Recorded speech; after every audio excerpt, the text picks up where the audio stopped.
Un cordial saludo de bienvenida para todas las personas que Warm greetings and welcome to all of you who are here today with us and you are attending the presentation of this report on the United States in the Colombian armed conflict. I want to thank the Truth Commission for opening up this space for dialogue to the Observatorium for the closure of the SOA Watch and the International Christian Service in Solidarity for Latin American People for the preparation of such an important report that we are presenting today and submitting to the Truth Commission. The report will account for the role of the United States in the Colombian armed conflict in different stages of intervention, among which are the military missions to the country, the training of Colombian officials, instruction manuals, Colombia plan, and the implications of those trained for cooperation and security, and other centers that have been in violations of human rights so serious as out of court or extrajudicial executions. We will also refer to the role of the police in the training of agents and the military in other countries in the continent.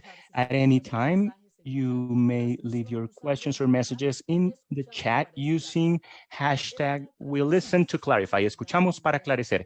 This transmission is this is being streamed in English on Facebook Nodos, www.facebook.com/nodos/Comisión Verdad. In Spanish, you can also find it on that same Facebook page. And on the YouTube channel, it's the Truth Commission. My name is Patricia Uribe, and I will be moderating this panel that will be comprised of the following speakers. We have Reverend Emily Smith. She's co-president of the International Christian Service Solidarity for Latin America, Oscar Arnulfo Romero Sixal from Canada. We also have Pablo Ruiz, coordinator for Latin America of the Observatorium for the Closure of the School of the Americas. We also have John Lindsey, Polland, the Observatorium for the Closure of the School of the Americas, which is researcher from California. We also have Bridget Ginter, a liaison for Latin American of the Observatorium for the Closure of the School of the Americas. Carlos Martin Bernstein, Commissioner for Clarification in the Truth Commission. Due to health problems, we must tell you we unfortunately cannot have Sergeant Major standoffs from the United States Army and Veterans for Peace. We will also be having Commissioners Alejandro Valencia, Alejandro Castillejo, Marta Ruiz, and Carlos Guillermo Ospina. So we will now hand the floor to Reverend Emily Smith, President of the International Christian Service Solidarity for Latin America, Oscar Arnulfo Romero from Canada. Reverend Smith is a theologist and presbyter from the Anglican Church in Canada. She's a parish in the small community of San Bernardino in Vancouver, a congregation of brothers and sisters coming from many different countries in the world. Emily was born in Córdoba, Argentina, and lived for many years in Guatemala. She has a life commitment for the people of Avila, and she was elected co-president of the Zigzag Network, Olga Romero. In this capacity, she's worked on many regions in the country, the Rioja, in Argentina, Zagualpa, in Honduras, up to Chocó and other regions in Colombia. As a Canadian, she has special commitment to face the highly destructive process of mining in her country. And she has visited many sacred peoples and places in the world. She's committed to the indigenous peoples and their struggles to defend their land. In 2018, she was arrested and imprisoned for accompanying the Desli Guaton community, defending their traditional territories from an oil pipeline. She has published several books and papers, always dealing with topics on defending the land and the community. She's a wife, a mother, and now a grandmother of 3 beautiful children. So you have 5 minutes for your intervention, Emil, and you have the floor. Thank you, and good morning. I'm so happy to be here this morning. It's a blessing to be together in this amazing platform. That it's frustrating, but it has made it possible for us to have this space in this meeting today. Let's take a deep breath. Take a breath together. Wherever you may be this morning, we are united. We have a single conviction, and that is to tell the truth, to yell the truth, to ensure that the voices are heard, the voices that the powerful are trying to silence. It hasn't been possible to silence these voices, however. It isn't possible, and it never will be possible to silence us, because here we are in this land, in this earth, in this beautiful and unique life. I like to recognize that I live and work in the ancestral and sacred lands of the Saish Coast, the Sclewatus, the Musqueam, and the Squamish peoples. Maybe you can take a moment to do the same. Where are you? Where are you living? Where are you working? Those of us who are in the Avia Yala continent, the Mother Earth, we are on a land that has been invaded, stolen, and it's been stolen from the people. It's been pillaged. Let's recognize this. If we are not the First Nations people of this land, we should ask for forgiveness. Ask for forgiveness for those who have protected this land and life for centuries and centuries. Before the Spanish came, and the Portuguese, and the English, the French, we should remember from our hearts also the forceful and barbarous transfer of millions and millions of people from the African peoples. We should recognize these crimes, one of the largest in the history of humanity. Behind us, within us, our ancestors live. These are our ancestors that inhabit us, but also their tragedies and the stories of struggle. They live within us as well. Our dead, our loved ones, our ancestors who have been murdered, the martyrs, they are part of our being. So we should thank those who lived and died before us, and those who continue to fight, those who continue to protect truth and justice, those people who continue to protect love. We should be thankful for these sacred lands, these blessed waters, these communities of faith and joy who are in resistance, but also celebrate life. Today is a day to celebrate. Today is a day to continue our struggle. And so for that, we give thanks. Okay, thank you for those words. Now we're going to listen to Pablo Ruiz. He's the coordinator for Latin America for SOA Watch. He's a journalist and was a political prisoner during 2 years under the Pinochet dictatorship. He lives in Santiago, Chile. His work is focused on communications in Latin America, as well as the accompaniment for human rights groups who are allies throughout the continent and are in resistance to all kinds of militarization, as well as training in the Western Hemisphere Institute for Security Cooperation.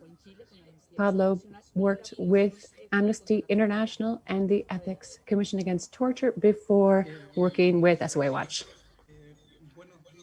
Thank you. Good morning, commissioners. My name is Pablo Ruiz, and this is the second time that I'm speaking before a commission. The first time was back in 2003 for Truth Commission on Politics and Torture in Chile. I am a victim of torture for which I know in my own flesh, and my organization knows how important these truth commissions are for the survivors, for the families of the victim that want to find truth and justice, memory, and non-repetition.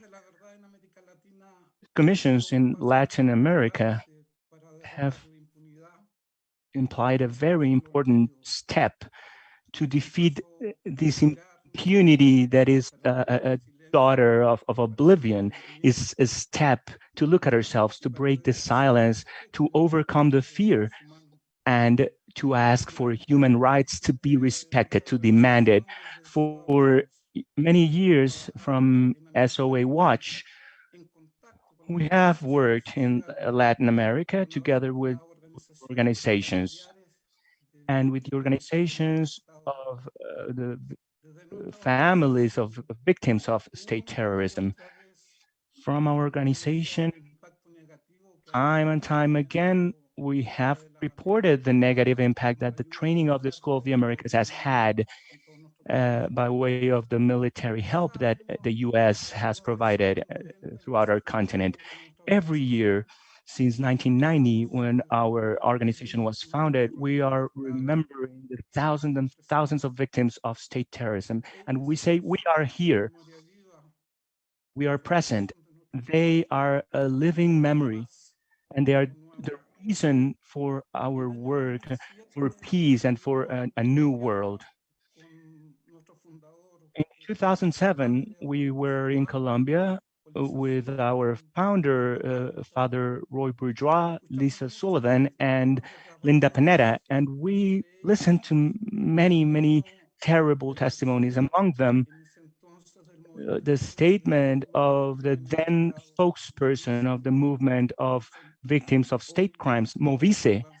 He is today a senator, Ivan Cepeda, whose father was killed and his father's comrades from the Unión Patriótica were killed.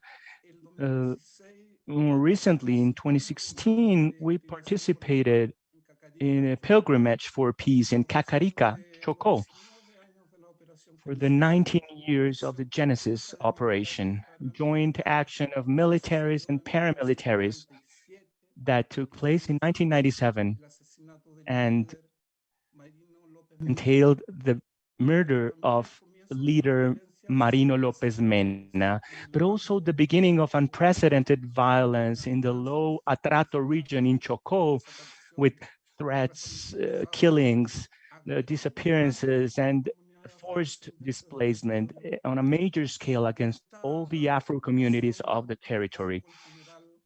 In this operation, General Rito Alejo del Rio Rojas participated. He received training from the SOA and was convicted in 2012 to 25 years and 10 months of prison for the murder of Marino Lopez Mena. This case was heard, in fact, by the Inter-American Court of Human Rights. In 2017, we were in the Mariana Páez and Simón Trinidad district areas located in Buenavista in the Meta department in the mountains of Colombia. We were hopeful to see then how the former guerrilla members, now with no arms, were preparing to go back to a normal life and were changing the rifles for words. Unfortunately, former guerrilla members and male and female social leaders continue to be killed in Colombia. We come this morning to deliver a report that Brigitte Ginther and John Lindsey Polland will be sharing, with the hope that all this background will help the Truth Commission in Colombia to identify patterns connections, doctrines that have not been useful to have human rights be respected in Colombia. With this action, we also want to express our solidarity to the Colombian people and reaffirm our demand to the Colombian state to guarantee the life of all Colombians, as well as to meet its commitments with the peace accords. I want to finish by remembering a slogan from the second hemispheric encounter against militarization that was held in La Esperanza in Honduras in 2008, where we got to meet Berta Cáceres, who was killed some years later by hitmen and former soldiers that were trained in the School of the Americas. It is time for weapons to be silenced and for people to have a voice. Thank you, Pablo. We welcome Bridget Ginther. She has been liaison for Latin America of the Observatory of the SOA Watch since 2014. Her work includes research on the militarization and repression of social movements. She has done follow-up on human rights in Honduras, where she has documented violations of human rights against organizations and communities. She previously coordinated national work with religious organizations in the United States for the rights of agricultural workers. Brigitte has a bachelor's degree in anthropology and international studies of peace from the Notre Dame University, and in 2009 she was winner of the award of the New Leadership from the Catholic Bishop Conference of the United States. Brigitte. Thank you, Patricia. Thank you, everyone. Dear commissioners who are here with us today, thank you as well for this opportunity to present our report and to share with you this morning. So with our report, we are trying to shed light onto some of the aspects of the United States intervention and influence on the armed conflict in Colombia, specifically on aspects that have to do with military influence. It is very important to highlight that we are not trying to be exhaustive, because we know clearly that there are other aspects of the US intervention that we will not be addressing in our report. However, we hope that the report will contribute to better understand the role of the United States, specifically the role of military training. Military training is something that happens day after day, often behind the scenes, but it has a huge influence. So we would like to highlight that throughout the armed conflict in Colombia, from the beginning to the end, as the title indicates, the US government has played a key role in influencing and forming the armed forces and national police of Colombia through military training. This includes imparting military doctrines, sharing tactics such as counterinsurgency, intelligence, counterintelligence tactics, and for a while, as we will talk about later, even torture methods. When we're talking about military training from the United States, we're also often talking about training for the national police, because the military forces of the United States regularly train not just the armed forces, but also the police. It also contributes to a militarization of the national police. So the military and police training from the United States was started at least in the 1940s. I think it's important to mention that in the 1950s, Colombia was the first country in the Latin American continent where there was a specialized school for anti-guerrilla actions. This was the Lanceros School. And this school was formed by military officers who had been trained in the United States. And so we see there the influence of the United States and how it's multiplied. We also saw how Colombian officers began to participate in training courses that were being given by the School of the Americas that was at that point located in Panama. during the 60s, and even before the creation of the different guerrilla groups, the U.S. Army supervised the expansion of the counterinsurgents efforts in Colombia. And so part of this was sending missions and teams to do military training in Colombia. At that time, President John F. Kennedy, he created a special group that was dedicated to counterinsurgency, and its main objective was to suffocate the subversive insurgency in different countries. According to declassified documents, it was considered that the United States should support different activities, and I'll cite them, such as clandestine training against resistance operations, and as necessary, carrying out paramilitary activities, sabotage, and or terrorist activities against known communist parties. And so we see that this is unlawful activities. We will reference this later, but we see that they have favored human rights violations. During the 70s and 80s, the United States expanded its paramilitary operations in Colombia and in imparting the internal enemy doctrine. And so through Plan Colombia, we saw that there was a significant presence in Colombia involved in the armed confrontation. So when we're talking about this military training, we want to mention that we're talking about different kinds of activities and in different ways.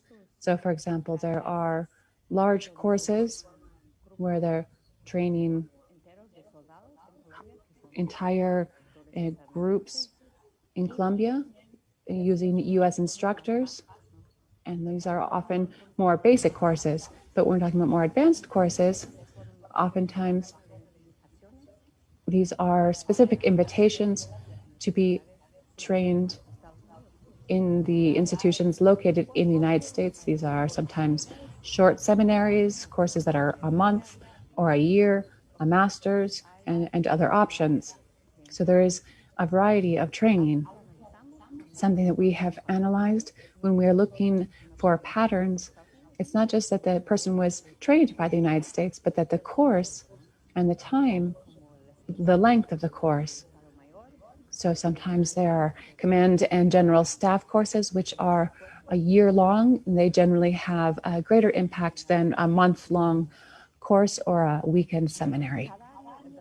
So each year, the Department of Defense and the State Department of the United States government publishes a report on foreign military training, which has information on the U.S. military training carried out throughout the world. According to these reports, just between 1999 and 2018, the United States trained more than 110,000 individuals from Colombia. And so from this reports, we can find important numbers and data, but there also are significant limitations because the reports do not include the names of the people who were trained or the details about the units, although this is a requirement. However, we often see that there is not sufficient information on the specific units that have been trained. And this limits the possibility of reaching the truth.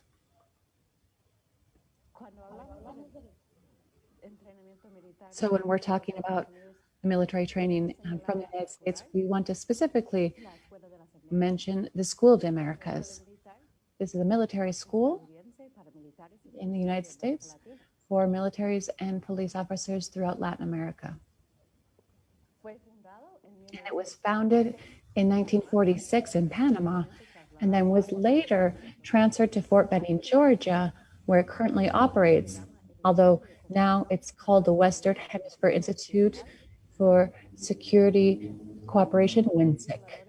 Many of the most notorious human rights violators in the continent were trained in the School of the Americas. So in the case of Colombia, more than 18,000 military and police officers have been trained at WINSEC. Colombia is the country that has the most individuals who have been sent to be trained in the institute. We see a clear pattern in relation to militaries who were trained in the SOA and WINSEC. And we see this pattern of violations of human rights violations. So this pattern is what promoted the creation of our organization.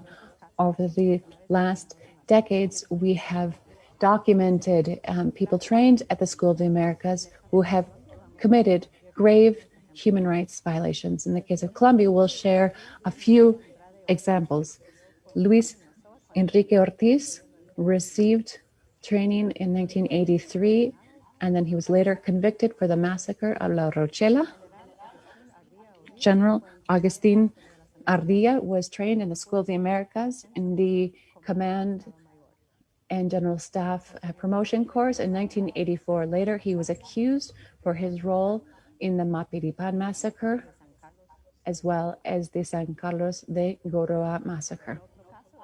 Another case is Lieutenant Colonel Orlando Espinosa, who was trained at the SOA in 1986 and was convicted for his role in the San Jose de Apartado massacre in February of 2005, when he acted as the commander of the Francisco Palo Velez Battalion.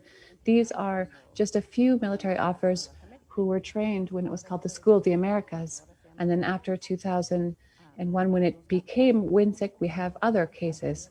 One is Marco Antonio Pedreros Rivera from the National Police. He participated in the promotion course for the Command and General Staff in 2001. And in 2008, when he had reached the rank of general, his retirement was requested due to his connection to a drug trafficker, Daniel Rendon. And there was also investigations against him for selling weapons while he was commander of the police. We also have Major Juan Ramindis Trujillo, who was trained in the Command and General Staff course at WINSEC in 2002. And then later in 2007, when he was the commander of the Artillery Battalion number 4 in Antioquia, he was accused of allegedly committing 5 extrajudicial executions, and he has also been accused of participating in other cases of extrajudicial executions in 2006, which took place when he was the commander of the 7th Division. These are just a few examples. Obviously, the correlation does not mean causation, and we know that not all the militaries who have gone to SOA have been accused of human rights violations, but there is a clear pattern, and we see multiple factors that I'd like to mention now, which suggest that the military training from the United States, specifically at the SOA and WINSEC, favors human rights violations. One of these factors is the doctrine, which John will talk about later, but another element has to do with who the instructors are.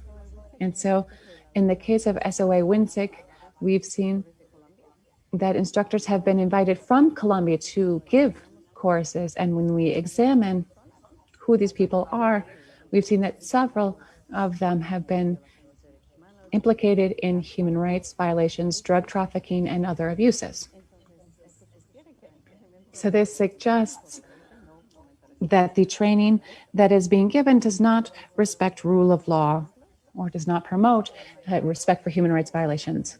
Of these, one is General Marcos Pinto Lizario, who was giving courses, logistics and human resources courses between 2001 and 2002.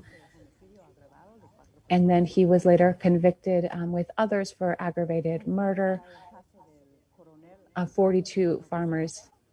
We have another case of individuals who were cases and people who were giving democracy and peace maintenance courses in 2003 and 2004. And so even though they were giving courses allegedly on democracy and maintaining peace, we are concerned that in 2007 they were accused by the anti-narcotic unit of collaborating with drug traffickers, paramilitaries, and most specifically with Don Diego. In this case, we should mention that the case was dropped, but that was due to technical issues related to the judiciary system.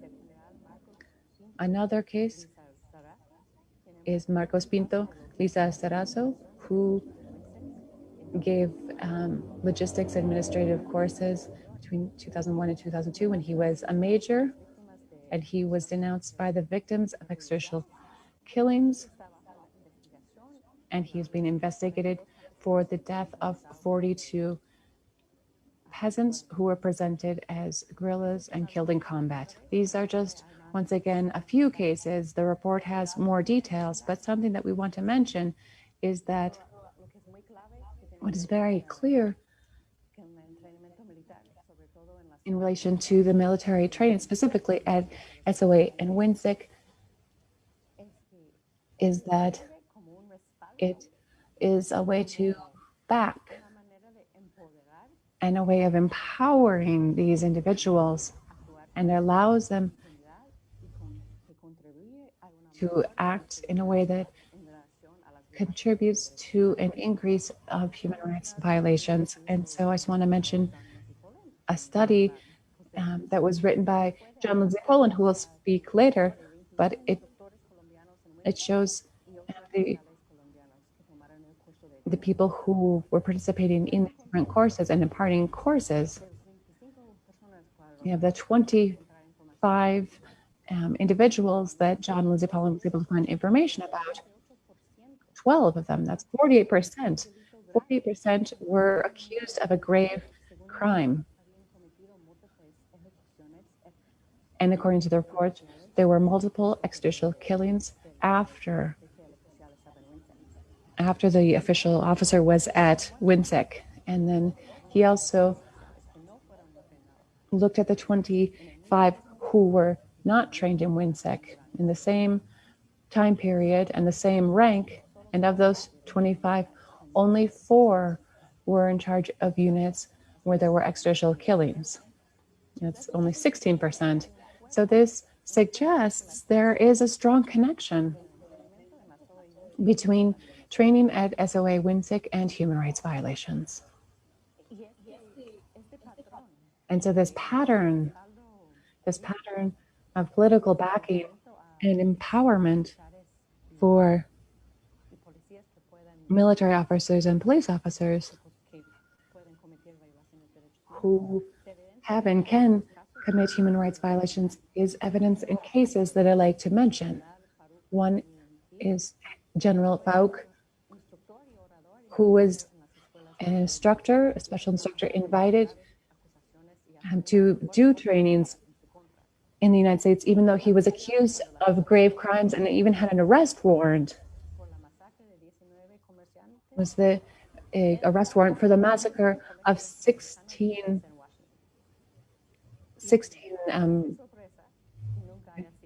small business people. And while he was accused and the case advanced, he was in the United States. And so it's not surprising that there have been advances in that case.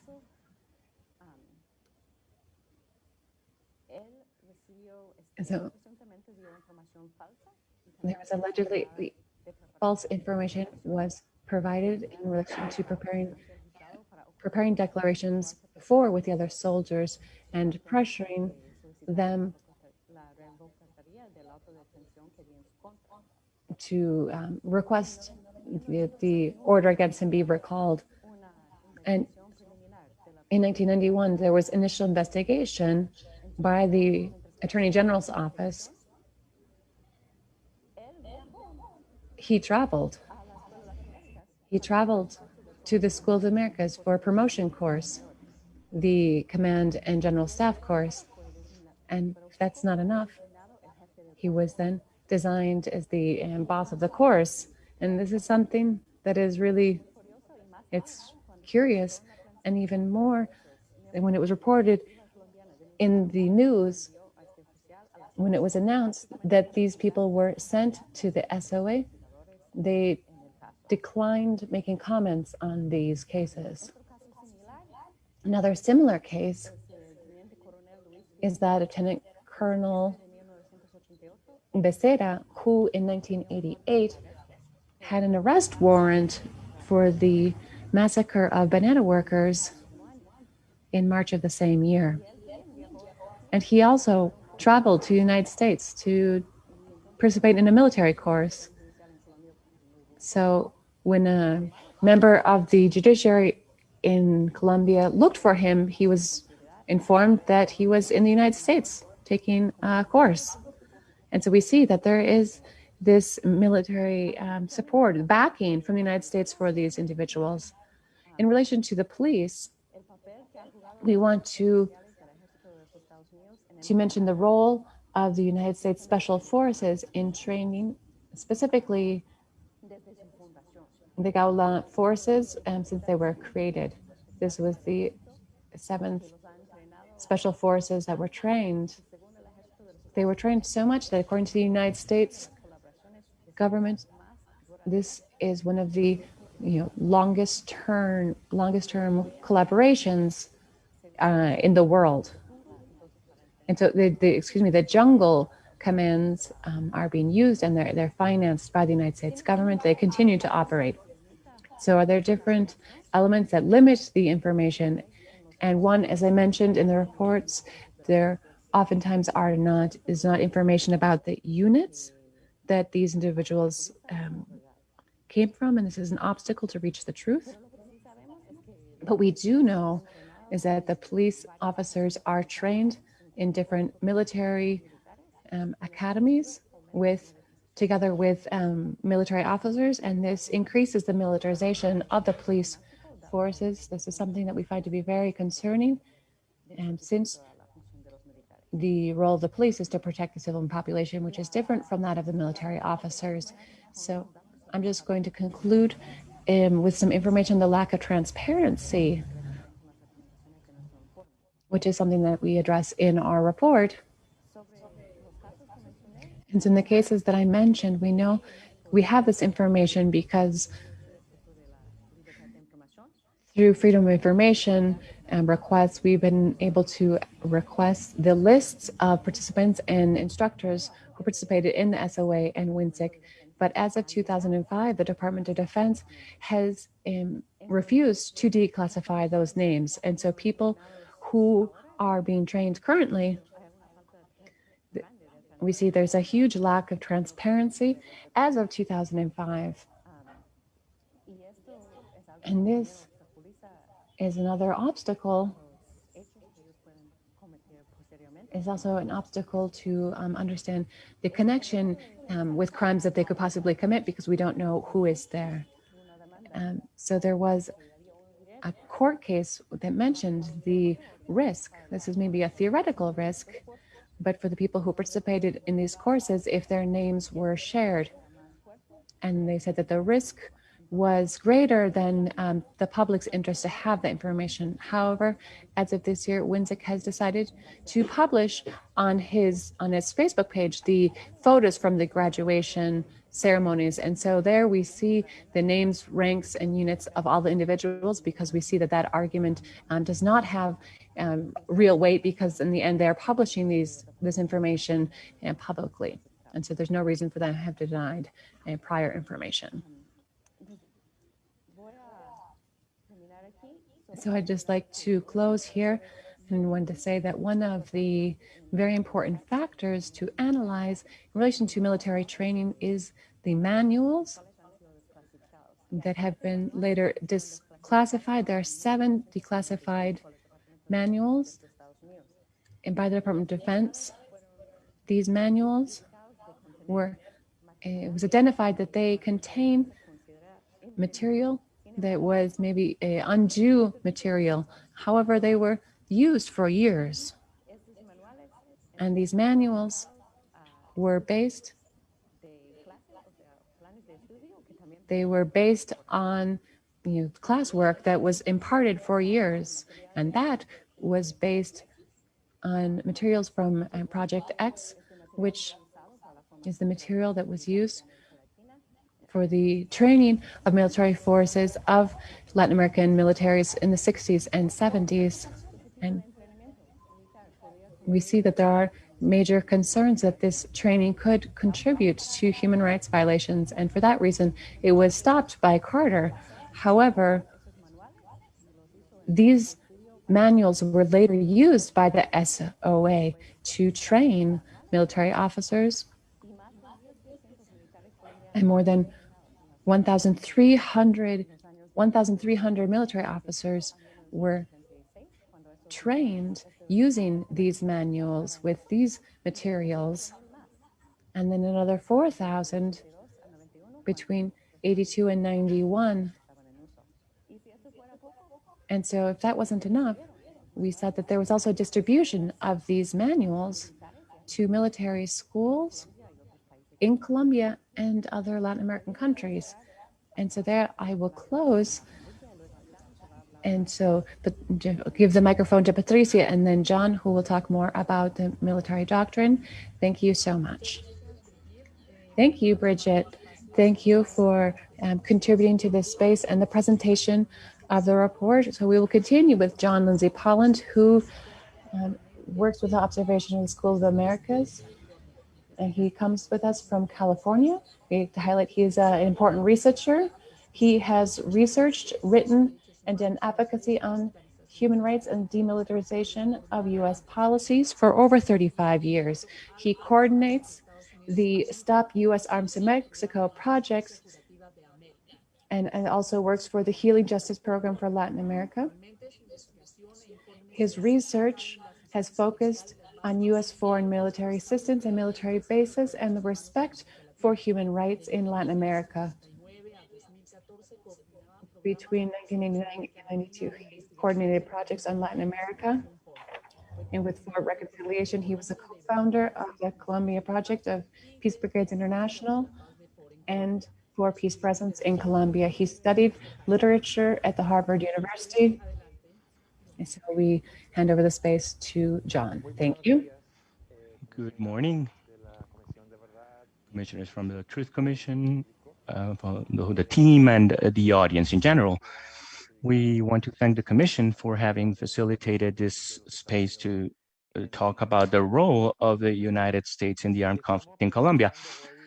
We're presenting some aspects of this paper, recognizing that there's much more to be said still, and that our report includes many more details than could be mentioned here today. So we hope that if the commissioners and members of the audience like to consult the entire report, which is available at www.soaw.org/reports. This is just an attempt to better understand what has happened, why it has happened, who have been the actors there, how it has changed in time, and from the different versions of it, and how can we build collective paths so that we don't repeat the violence and the suffering of so many people in Colombia. I want to talk about some issues of military doctrine and the dissemination of this doctrine at an international level, and also provide some recommendations that we gave in the report. Many people know about the recommendations of the team of American General William Yarborough, who was a commander of a Special Forces Training School in the United States, who visited Colombia in 1962 for the creation of mixed groups of civilians and military personnel. These teams, General Yarborough said, must, and I quote, be used to exert pressure in favor of reforms that we know are necessary to do counterintelligence and counter-propaganda actions, and as necessary carry out paramilitary operations of sabotage or terrorist acts against known communist defenders. Such a structure must be supported by the United States, and I end quote. People know about these 7 manuals about that Bridget talked about that were compiled in 1987 with curricula that were used from 1982 by the instructors of the School of the Americas, and that this material had been used for the training of military personnel in Latin America since 1965 until 1976. An aspect of this is the staff, the military intelligence staff from the United States that participated in the presentation of these intelligence courses. And they believe that the rules of the Defense Department of the United States about human rights were only applicable to US citizens. And therefore, they would not apply to the training of foreign military staff. As a very good example of the US's exceptions and their despite for human rights and rights of other peoples. In the report, we have analyzed the 7 manuals in everything having to do with the psychological warfare and paramilitaries, both in their justification, the doctrine that is, as well as specific recommendations for military action. We will see how this had an actual influence in the actions of Colombian law enforcement and in political decisions during the armed conflict with the guerrilla forces. In these manuals, they created a framework to justify violations. And let me quote again, "It is impossible to defend against terrorism and preserve civil liberties at the same time." So they have started off with this premise that they would violate people's rights. Within the tactics of psychological warfare was the construction of an eternal enemy, which is very important. These civil organizations are a corrective for military operations, intelligence operations. So the manuals repeatedly say that it is a priority to win the civil population, making use of all possible methods at reach, whether by deception or by consciences or by issuing threats that should be believed. And I quote, the good will of farmers, agricultures, must provide support, and it depends on specific incentives and benefits or proven threats. In the manual titled Interrogation, it says on the one hand that torture or mental coercion are specific violations of the Geneva Convention, but it goes on to explain the efficacy of such interrogation techniques. And I quote again, "When you threaten with violence, the person who is being questioned must decide whether to cooperate with the authority or suffer force, even death or dismemberment applied to their own or their families. However, for the violent threats to become real, the authority must apply certain violence to justify such threats." And I end quote. So in order to preserve the credibility of the threat, they have to, in fact, exert violence against civilians. Manual number 7 is called Analysis, and it links political organizations and social organizations with the insurgency and suspicions of juvenile camps and of international visits of the organizations, protests, as possible sources of recruitment of the guerrillas. It talks about the infiltration of these groups to detect such sources. And I quote, "Reports and unions political parties, excessively enthusiastic support of the agricultural reform, including lands non-sponsored by the government, or establishment of camps with illegal occupants, and I end quote. So again, this is an extension of how we understand the enemy. According to these manuals, communists also, I quote, "There are times when communists with propaganda purposes tend to disregard revolution and overstress peace."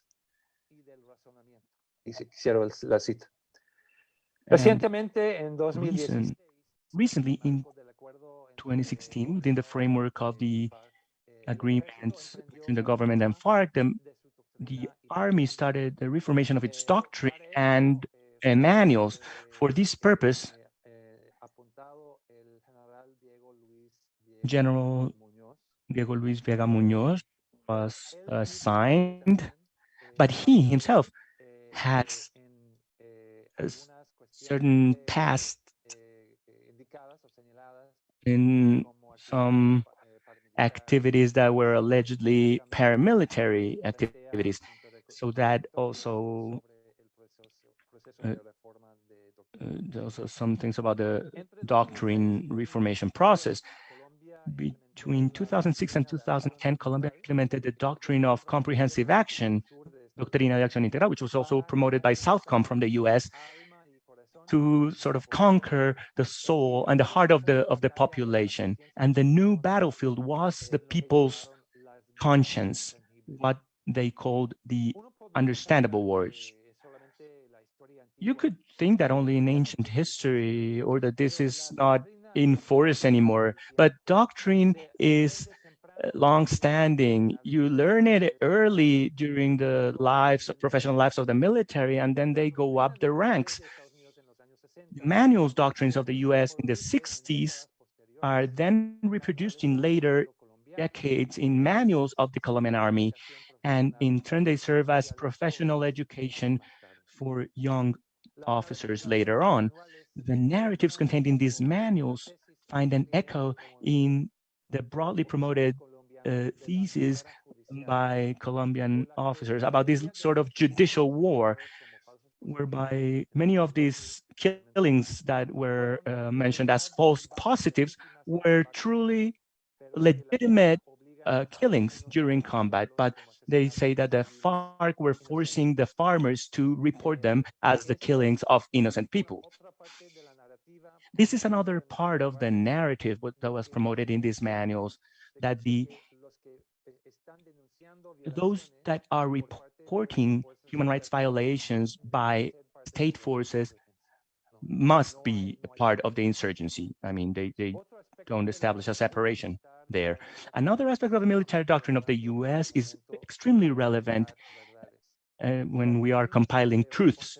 The doctrine on the command liability or responsibility. After the World War II, the US promoted a strict standard whereby military commanders would be responsible or accountable for the crimes committed by their subordinates.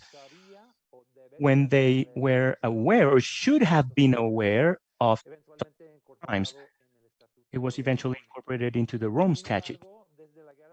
However, since Vietnam War and the massacre of My Lai, when the military courts forced the prosecutor's office to establish whether the commander had actual knowledge of the crime, that standard has been quite low for commanders in the US. Another thing that Brigitte mentioned, and I want to highlight here, is the role of political support by the US to Colombia in this points of action of the military forces, because more than the economic and material and technological support to the Colombian army, the US high-level support through public statements has constituted moral and political support that has been significant, particularly during the 90s and at the beginning of the 2000s decade. This term when the Colombian army was subjected to strong criticism, increasingly strong criticism because of their history in violating human rights. It was also expressed in the contracting of a public services company that disseminated a false testimony on the massacre of Apartado in 2005. And we're talking about paramilitary structures that were accused of participating in extrajudicial killings. And we said other examples in this report. The result or the outcome of all this support, which General Mario Montoya said was unconditional support, this repeated action of looking the other way, what it caused was to reinforce impunity. The systematic violation of human rights had no significant political cost for them in our relationship with the United States. And now we want to talk about the role of US private companies that were benefiting from a war. The industries with the greatest interest in the military issues represented in Plan Colombia were defense institutions, that is producers and distributors of military equipment and arms, and providers of military services, and for extractive industries, that's mining and oil and gas companies. The first ones were seeking new markets to maintain their profits, whereas the second ones were trying to establish the security conditions that were necessary for their successful operations and foreign investment.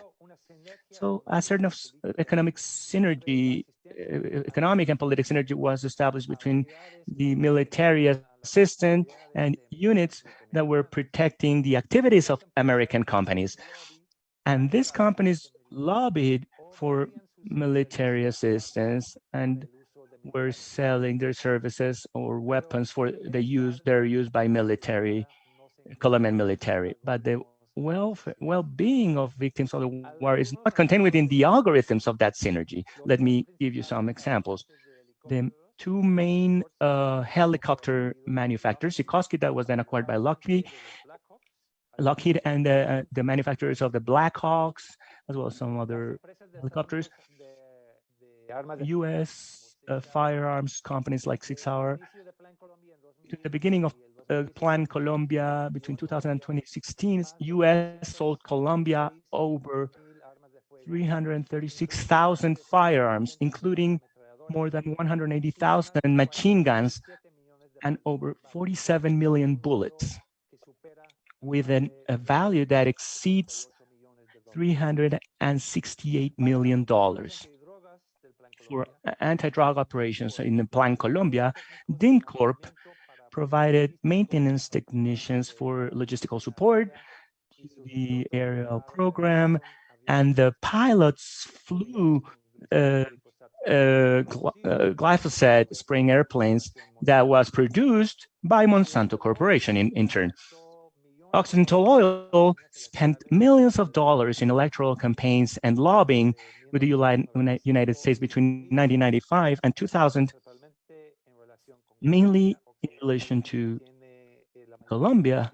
Occidental has the biggest interest in shares in the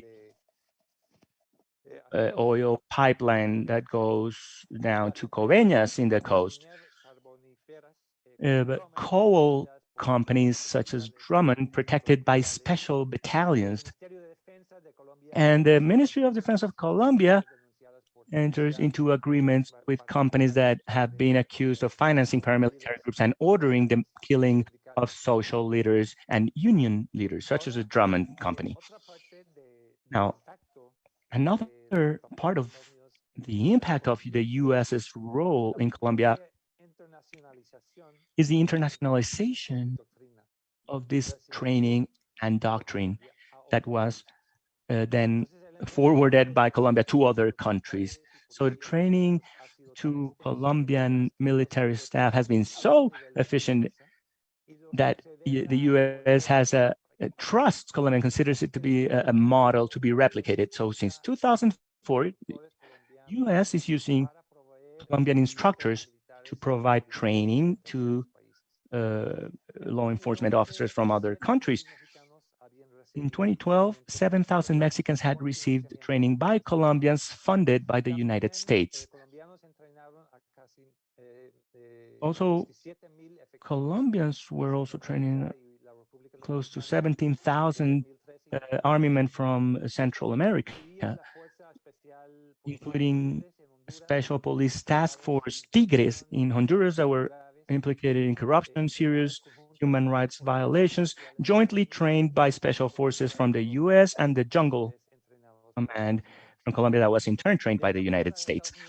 So thus, the US exports their doctrine for police training to other countries, including the militarization of police forces. It evades transparency demands imposed by Congress and the US, because by law, the US must identify and publish the units that receive military training funded by the US. But the use of Colombian forces for such training would undermine such transparency. Without this information, it is impossible to really know whether the instructors have a history of human rights violations or to document the impact of the launch of these programs in other countries. So we have a series of recommendations. First,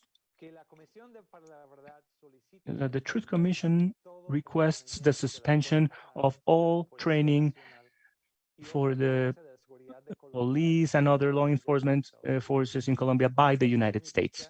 That means not sending more officers to be instructed in WINSEC in Georgia or to any other training center in the United States, as well as not receiving Colombia or hosting Colombia any courses or training schools that are receiving funding and curricula oriented by the United States.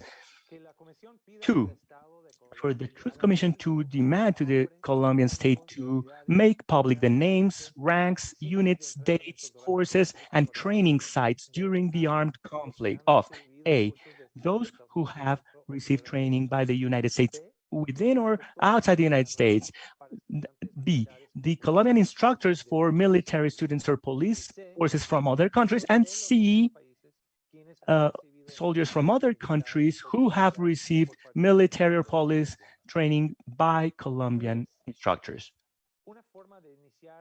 A way of getting started with this process of restructuring the police, seeking a more reconciliated society, goes through the decision by the Colombian government to demilitarize the police and really turn it into a civil organism that is under the Ministry of Justice or Ministry of the Interior, so that we will have a true leadership and its civil mission could be fulfilled.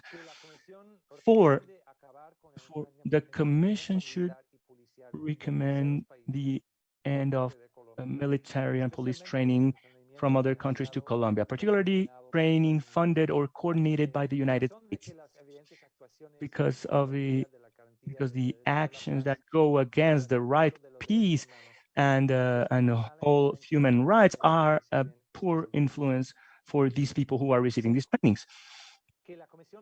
5, the Commission should formally request the US and specifically the State Department, the Defense Department, that intelligence agencies and the National Archives to declassify and to disclose all files they may have from 1959 to 2016 that document A, reports on the armed conflict and human rights in Colombia, B, the covenants between the US and Colombia, C, agreements and correspondence between the different departments in the US with security intelligence, counseling companies, training companies, and communications companies, and the names, units, and dates of military trainers. 6, the Commission should request the declassification by Colombia of the training manuals that have been used to train the Colombian police and military. 7, the Commission should recommend the creation of a commission in Colombia that would include notable members of Colombian society, the Peace Commission of the Senate, Office of the High Commissioner of Human Rights, and victims' organizations to do a thorough review of the operation manuals of the armed forces and propose modifications to the military doctrine and recommendations for their implementation. 8, the Commission should recommend the state that U.S. contractors that operate in Colombia should directly answer to the Ministry of the Interior of Colombia with oversight by the Ombudsman's Office.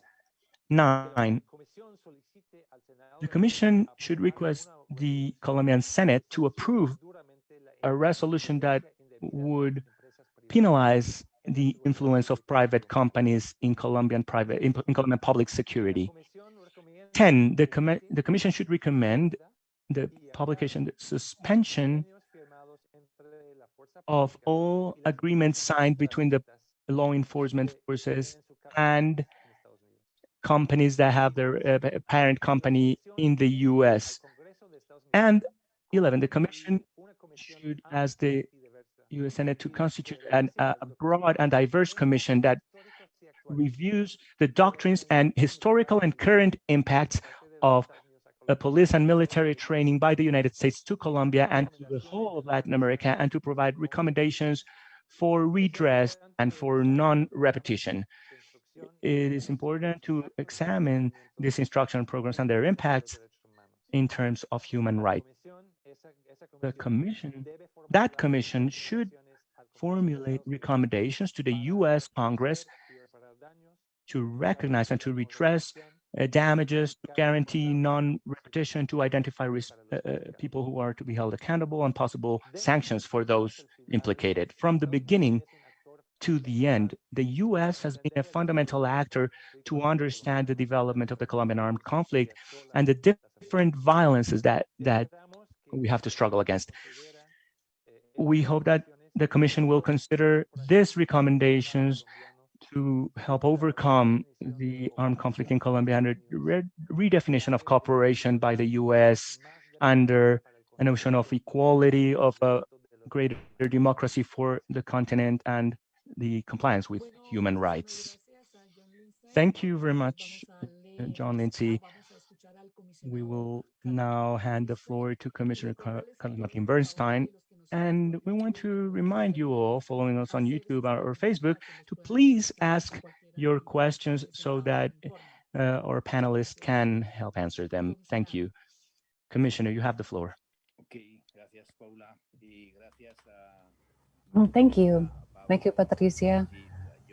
Thank you, Bridget, John, Pablo, and everyone else, and for the report that you have presented to the Truth Commission.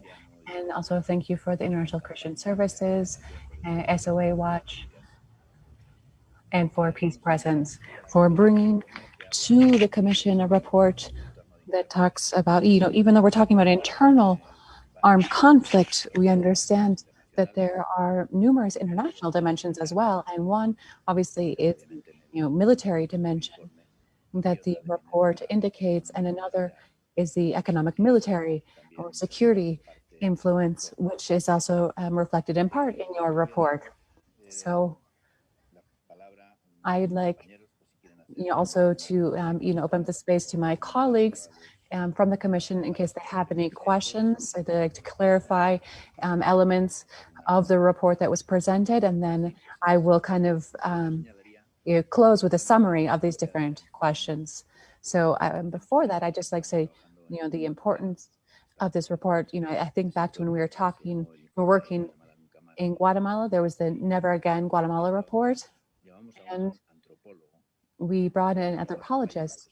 His name is Ricardo Falla. He's a Jesuit and was really the first person to investigate the massacres in Guatemala. He wrote a book called The Massacres of the Jungle, which was a very clear orientation on research, key research on what happened in Guatemala. And so we invited him to how are we going to investigate these massacres? Because oftentimes international law is more based on individual incidents and not so much collective. And he said, look, the blood speaks for itself. And so this means that we don't need to force things to speak. They speak for themselves. And so, I'm listening to this presentation and the examples, and I hear how the blood speaks for itself. This, isn't necessarily, talk about, victims, but it talks about, different methodologies, policies of countries, weapons, army policies. But behind all of that are the victims, which is, kind of the central aspect of the commission that gives it, its essential perspective. We're talking about these different, elements of manuals and policies, but behind that, once again, are the victims, and we don't need to exaggerate these numbers. These are huge impacts that speak for themselves, and I think it's it's important to also it's important to include these different international impacts and the role it's had in the ongoing presence of the conflict in Colombia. And so I think this is very relevant input to continue analyzing the international dimensions of the conflict, and specifically talking about training, military doctrines, which is something that's very key in this research that has led to mass violence against the civilian population that's happened in different key moments throughout the Colombian internal armed conflict. So as I said, I'd also like to hand over the space to my colleagues. I'm not sure if any of them have any comments or questions in relation to what we've heard about this morning. So I think it'd be important to open up that space for them first. So here we have Alejandro Valencia, Marta Ruiz, and Marta Guillermo Ospina. And so I'm not sure who the commissioners who are present today would like to make a comment or question. Or maybe no one wants to say anything, and then I can continue. Okay, well, we'll see.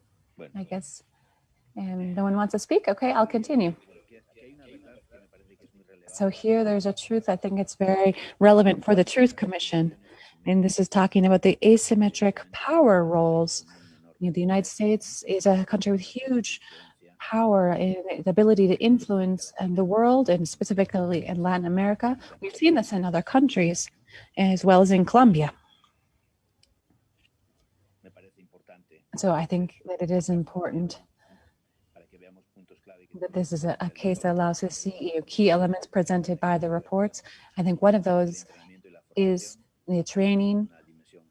This is a very key dimension in seeing the influence that the training has had in the policies and actions that are carried out around the world, or the training, whether we're talking about psychology or medicine or training schools. They have a key role.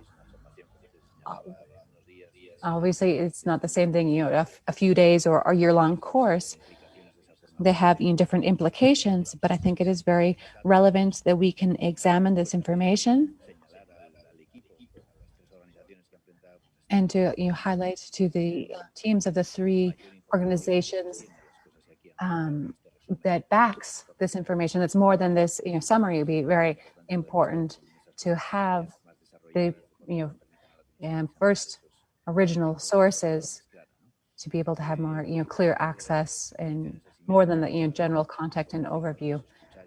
I think from the Truth Commission, it's very important to have the relevant documentation and analysis, because I think it can speak for itself. We don't necessarily have to qualify or analyze if we can look at these the initial raw materials, and you can present it in a very open way so that the individuals can examine and reach their own decisions or judgments based on these primary sources. You have shown us issues that we've heard about in other countries. Pablo Ruiz, who is a survivor of torture in the dictatorship in Chile, and we've heard similar things in Guatemala and El Salvador. We know that this school has had an influence throughout the region and has influenced grave human rights violations in many countries. And so this allows us to help move more regional dynamic, that the Colombian conflict isn't something that's isolated.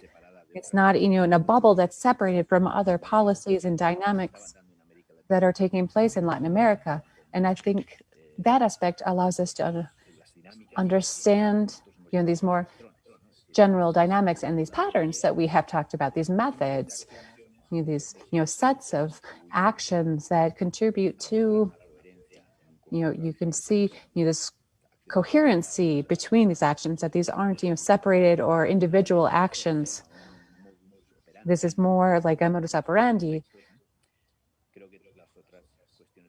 I think other questions that you have mentioned in relation to the military doctrine are extremely relevant. You were very clear and with very clear examples. And once again, we've seen these similar patterns in other Latin American countries. And this is something that the Commission is already analyzing. How the creation of the internal enemy, the stigma,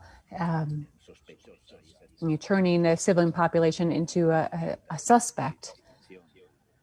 And instead of respecting the distinction between civilian population and combatants, which is part of international humanitarian law, and this has led to many human rights violations, both in Colombia and in other Latin American countries. And that's something that needs to change, and it's something that we are analyzing specifically in the Colombian case. The Truth Commission has mandates specifically in relation to Colombia, but there, once again, are context elements and analysis elements that have to do with more international dimension. And I think you also highlight aspects that are important, things that we need to learn how to read, beyond the training manuals, but some of the examples that are in the report. The Commission has reflected a lot about the importance that Colombia has of calling things by their names, because that's the only way to really look in the mirror and to understand what we're talking about, instead of maybe sweetening the reality. Or you can look at the United States and the relationship with the war in Iraq,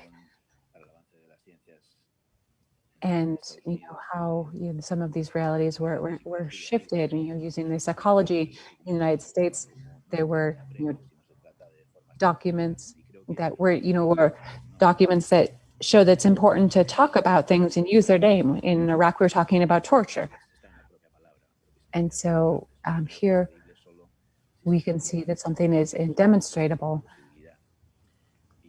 And this is very applicable to the Colombian context. And to ensure, something that is written in such a crude way, we can see the dimension of the impact.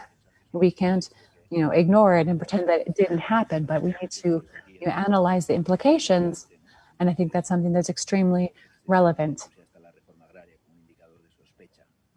For example, we can refer to what happened around the agrarian reform in Colombia. It has been, the issue of land is something that continues to be central even today. And it's something that can also explain how the armed conflict has continued over the years. And the recommendations that you make have also been very key. So I think for the Commission, this report is extremely important. And in the recommendations, again, some of them are more international than the mandate of the Commission, but we will study them and see which fit within the mandate of the Truth Commission, or if there are other entities within the country or on an international level. But I think we have a key tool. And as I said before, it's a tool that allows the incidents to speak for themselves. It's not over interpretation. I think it's very important that the incidents can speak for themselves, and they're beyond there's this interest. This is kind of this significant force or efforts. We see the spirit of everyone who has contributed to this research, and it allows us to focus on the central aspect of this conflict, which is the victims, and it's the victims. We see ongoing victimization of the civilian population, and this is the key mandate of the Truth Commission. There's obviously many names, individuals, in individual cases, because it's not the mandate to necessarily make individual rulings and determine responsible parties. But obviously, this information is very useful to understand more collective responsibility, patterns, and elements that are essential for non-repetition. We see the title, from the beginning to the end. We see that in Colombia, there's a context where we don't have an end of the armed conflict. There are factors that continue promoting the ongoing armed conflict in Colombia. And so this is a space to kind of really delve into these elements. And I think this, as work that we're carrying out already, is the commission, but we thank the researchers because this gives us new elements and support for some of the elements. I know this is work that has been carried out over years, and thank you for your support over the years. Thank you for your very detailed and careful research, which allows the commission to have access to sources and to have a significant analysis of what we're talking about and the importance of the elements in different historic moments, starting from before the 60s through the application of Plan Colombia and after the fact. These are all very key elements for the commission. So thank you, everyone, Emily, Pablo, Brigitte, and Johnny lives in Poland, and Emily, thank you all for your time, your work in the defense of human rights and the accompaniment of victims in different countries. And thank you for the commitment from your organizations with the truth, because as the commission, more than research, we're interested in truth. And that it can be useful for the country to look at itself. It's also used for the international community to reflect, and also for the victims to have maybe a social recognition of what has happened to them, because what has happened to them is extremely serious, and it's important to have different tools to allow them to understand better what has happened to the victims. And that is a kind of a recognition of the victims themselves, and that's something that's essential in the work as the Truth Commission. Thank you. Thank you, Commissioner Berenstein. There are some questions, so you can see the questions we have there. You can see which may be most relevant to respond to. One says the report addresses the patterns of people who were trained by the School of the Americas and then were active in different military units. Does anyone want to respond in more detail to that question? Anyone participating? Anyone who has submitted a report, please?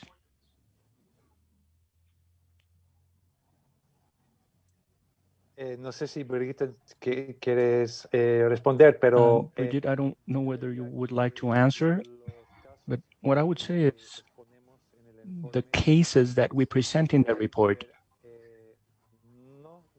have mostly to do not so much with the fact that people from the military were becoming proper paramilitaries, like members of the AUC, but that they collaborated rather.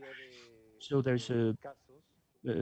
certain cases, for instance, General Rito Alejo in Urabá, late 90s, collaborated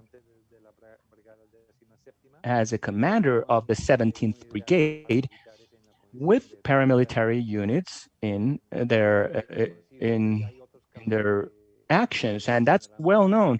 And there are other cases of collaboration that we are indicating in the report. Is there something else you would like to add, Brigitte? Yes. there are several cases. Most of them are about collaboration, as is the case of Lieutenant Colonel Luis Rivera, who was also accused of being in command of an intelligence unit and coordinating with paramilitaries for a massacre.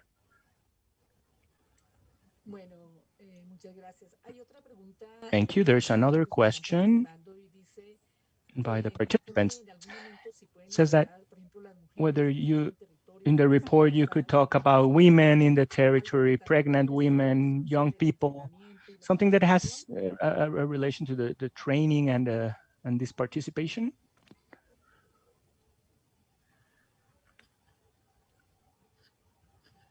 No sé, puede ser cualquiera de los que han entregado el informe. Any one of our panelists, John, Lindsey, Bridget, Emily. La verdad es que no abordamos. The truth is, we have not used a gender perspective in this report. Of course, the officers are all men. The implicated officers are, all of them are men. We could, however, delve into the sexism or misogyny that is a part of military training in many parts of the world. But we had to choose certain parameters for the preparation, so we did not kind of deepen with the gender perspective. They're also asking whether it is possible to reform the security doctrine with its counterinsurgency element in Colombia. This doctrine is fundamental for maintenance of the conflict. Do you think it is possible?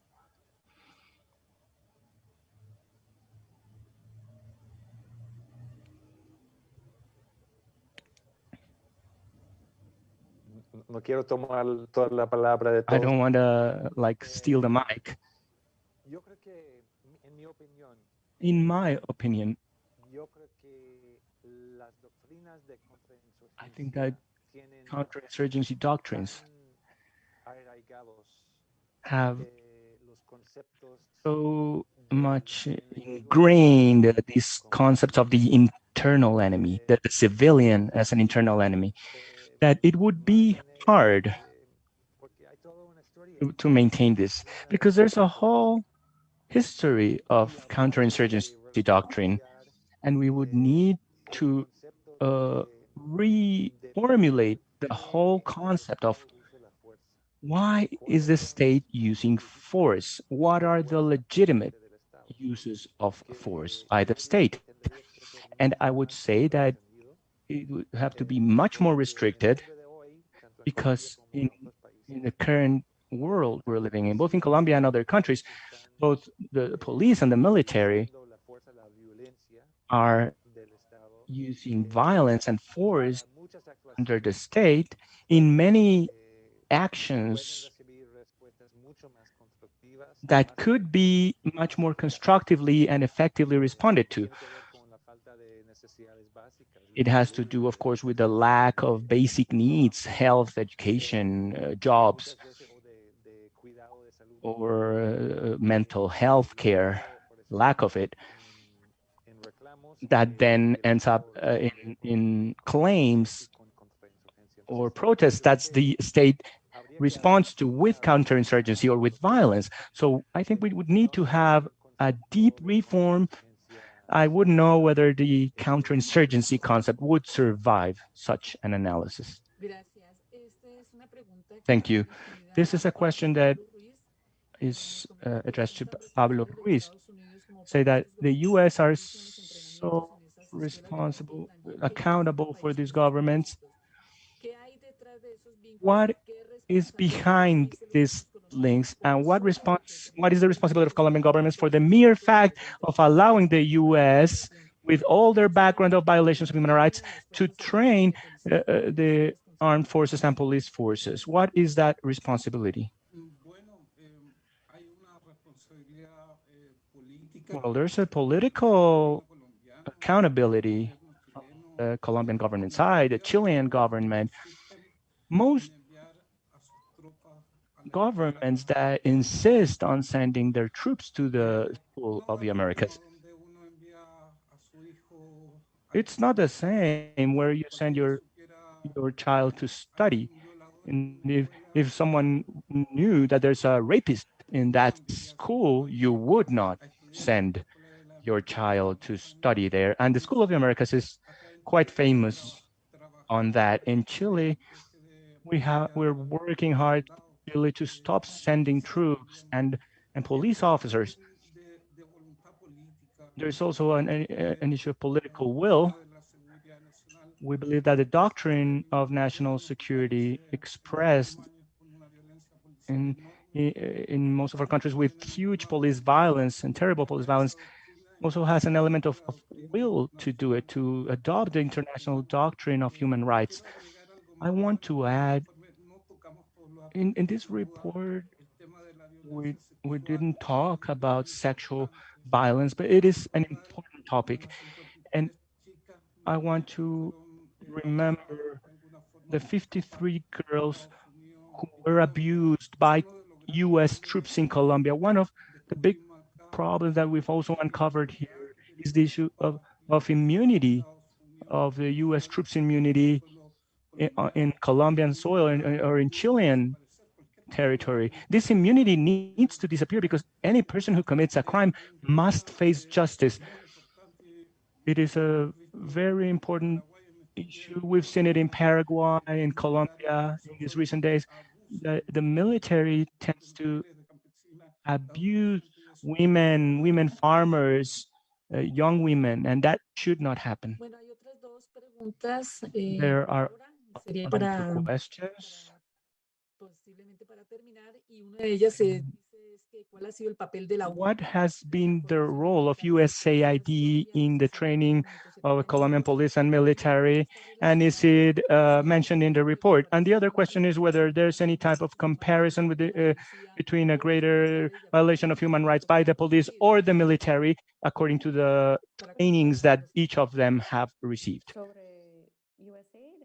Well, about USAID, the report does not touch the issue of USAID. However, we are quite aware of the fact that it's an agency that has a strong role in many countries in the region, and it's an agency that answers to the interests of the United States and has certain important, significant background. However, in this report, we needed to select certain elements to encompass, and that is why we focused a little bit more on the military training side.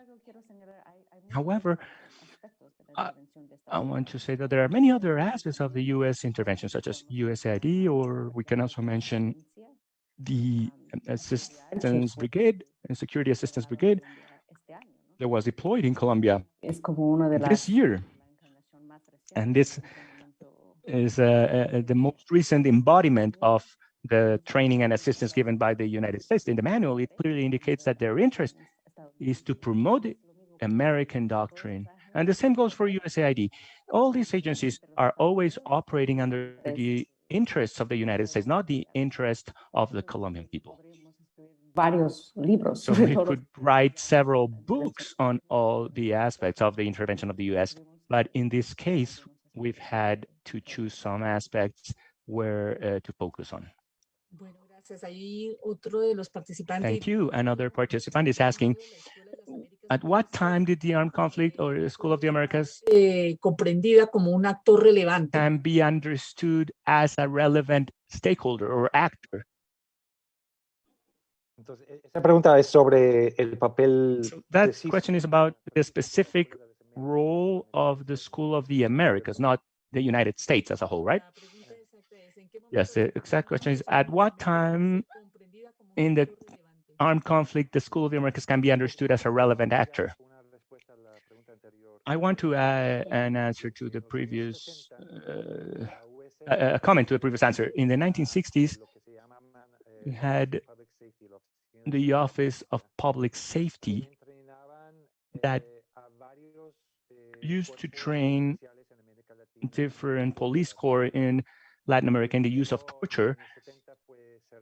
In the 70s, it was then closed.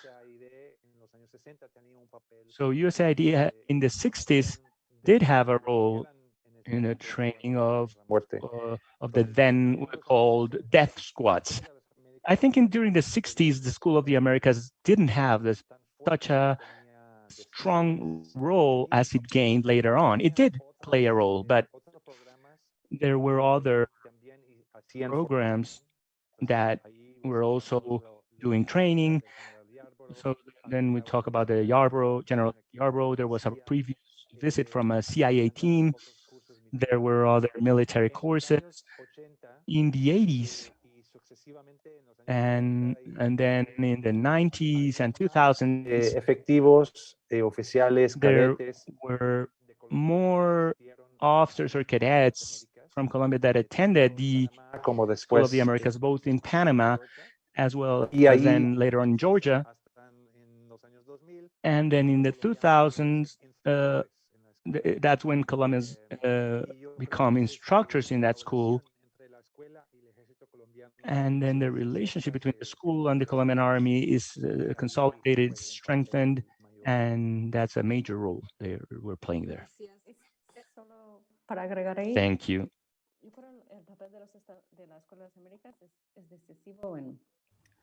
So I think the role of the School of the Americas is decisive in different moments, but it's also important to highlight that the impact of training from an institution like the School of the Americas is a long-term impact. And so, oftentimes there's training, for example, today, there's training for the cadets, for the military school, and they're being trained in the School of the Americas. And this is a training at the beginning of their career, which will have a long-term impact, as well as the impact from the Command and General Staff course. So the impact is not something that you see, immediately after they're trained, but it's something you see, in the long term and maybe years later, when the officers have a higher rank and have a position where they can act and can demonstrate the doctrine that they learned years before. So here we have a question from the Ecumenical Working Group for Antioquia. Is it possible to be, what are the protection measures that the Commission will have when they review the manuals? Looking at the ongoing role of the United States in its 7 bases and the relationship with the current government.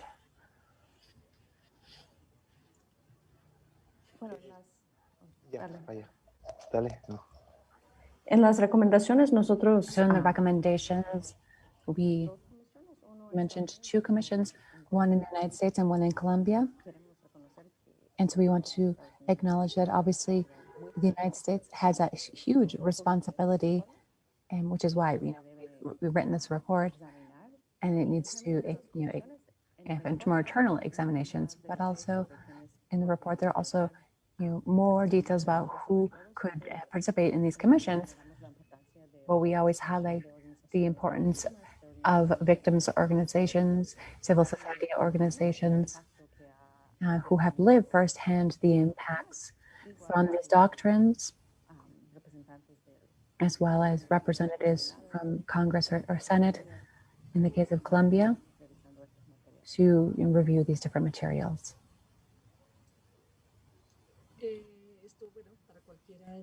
So for any of you, another question: how should there be a reform of the military training system, taking into account these different structures, taking into account the public employees, military officers, civilian populations, and the different roles that each of these parties have? So I think maybe this goes kind of beyond the scope of our report, but I would say that any reform process looking at the security model must take into account external actors, and in this case that includes the United States, because they have an influence. Oftentimes the different countries go to cooperation from other countries, but they are essentially choosing a partner. And by choosing this partner, they need to take into account the security model that that partner has. And so, in addition, also, they need to take into account the asymmetrical power dynamics, because sometimes this partner can have an undue influence or have private interests such as companies, or it could have a doctrine, a security doctrine that is contrary to, or in the words of and either in practice, how they've acted throughout history in relation to human rights and international humanitarian law. So I think this is a very important point in when we're looking at the Colombian security models. How will it have or what kind of relationship will it have with the United States in this case, and with its security models? This is not a recommendation. This is a recommendation, but due to the security model that the United States has, and the history and influence that, and the private interest that they exercise from the United States in Colombia, Colombia should not participate in military and police training courses in the United States.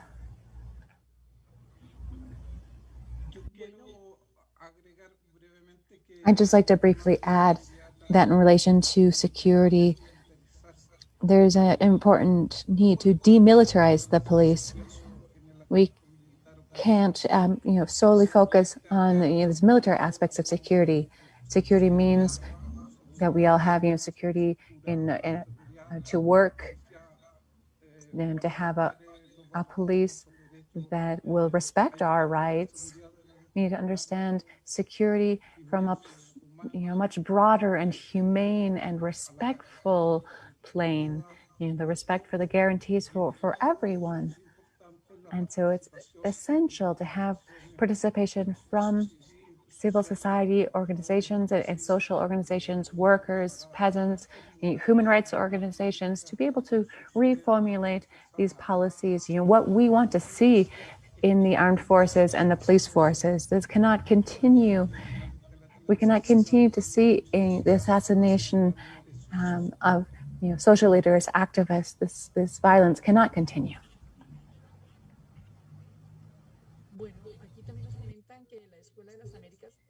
So here, so that the Escuela de Americas is kind of a strategic replication of the doctrines in Colombia and Latin America. And you talk about crimes against humanity specifically and its impact on these crimes, and if or how these crimes could also be then sent to the International Criminal Court. So in relation to the responsibility, the content of the courses in School of Americas and WINSEC, obviously, this is a very high-level government organization in the Department of Defense. And so there is a role in Congress and to monitor these actions. And something that the Commissioner Bernstein mentioned, there is a collective responsibility. We're not talking about one individual, one army. This is something that's systematic. This is something that's collective, and there's a responsibility from the United States government in relation to what it's trying to do, what its objectives are. And there are 2 memorandums that were declassified together with the manuals that John mentioned. And these memorandums, one is an investigation of the military carried out by the Department of Defense, and see how were these manuals created? How were they created? And so they tried to say that the people who wrote them, didn't necessarily have the correct processes, where they weren't approved. But in the other memorandum, there's an interview with an officer who essentially was in charge of collecting the manuals, and said, yeah, they were sent for approval and they were returned without any changes. So they were approved without any changes. So we see that there is a responsibility, a broad responsibility, and the highest level responsibility from the Department of Defense and Congress, which has not closed the school, and it continues to finance this school, the School of Americas, and today WINSEC, that continues to carry out this training. So there is very high level and broad responsibility from the United States government and the Department of Defense, the President's office, Congress. It is an entire system that essentially promotes this military training, and they are all responsible for it. Okay, we don't have very much time left. I think maybe we just have 2 more questions. How the School of American kind of shifted in relation to these very lethal attacks against social movements and different movements in Colombia. And the other has to do with the role of the economic sector and the impact in different sectors in Colombia. I will announce is that this has been changing. Also, the way of the killings of social leaders happened. At least in the last 15 or 20 years, the paramilitaries or hitmen or unidentified criminals that at night in a motorbike kill the social leaders. We also see the first line military, we see the police or paramilitaries. Police officers previously, they didn't go to the ESOA. I don't know since when this is happening, but from the information that we have, many military from many countries, including Chile, have been training in a military academy. That's quite concerning for us all, but the ways have been changing, but the crimes are still there. Bueno, no sé si hay algo más que ustedes tengan. Is there anything else anyone would like to add? I have summarized the questions sent by our audience. There's the commissioner there. Do you want to say something before closing? Yes. Of course, I want to thank